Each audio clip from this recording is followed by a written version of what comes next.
ये दिनेश कुमार और आप सुन रहे हैं लर्निंग सीरीज।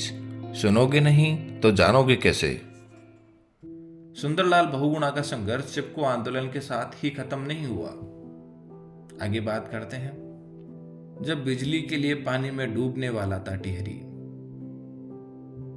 बिजली निर्माण के लिए उत्तराखंड में काफी सर्वे के बाद बांध के लिए जगह चिन्हित की गई, जो गंगा की प्रमुख सहायक नदी भागीरथी और बिलांगना के संगम पर थी। पूरे टिहरी समेत 23 गांव, लोगों के घर और करीब 5200 हेक्टेयर भूमि डूबने वाली थी, जबकि 72 गांव आंशिक रूप से बांध की जद में थे। ये बात सोचकर ही लोगों का कलेजा फट गया। चिपको आंदोलन के आखिरी दौर के बाद 1986 में बहुगुणा ने टिहरी बांध विरोधी आंदोलन की शुरुआत की।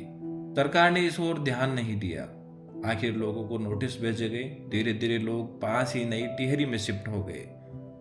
1989 में बहुगुणा भी घर छोड़कर आ गए और भागीरथी नदी के किनारे कुटिया बनाकर रहने लगे। इस पर भी जब सरकार खामोशी ओढ़ी रही तो 1995 में इन्होंने 45 दिन तक टिहरी बांध के विरोध में उपवास किया। सुंदरलाल 74 दिन तक दिल्ली के राजभवन के सामने अनशन पर बैठे रहे। बहुगुणा ने कहा था कि अगर बांध बना तो वे पुरानी टिहरी में ही जल समाधि ले लेंगे, लेकिन नतीजा शून्य रहा। जब बांध के लिए पानी छोड़ा गया तो दूर खड़े लोग यादों को डूबते हुए देख रहे थे। सबसे पहले जमीनों के साथ खेत डूबने लगे, फिर घर और मंदिर डूब गए। आखिर में 110 फीट ऊंचा 1897 में बना ऐतिहासिक घंटा घर डूब गया। जहां 2005 के समय तक काफी घर हुआ करते थे, आज दूर तलक पानी दिखाई पड़ता है। आज भी बांध का वाटर लेवल जब कम होता है तो लोगों को उनकी डूबी हुई यादें दिखाई देती है।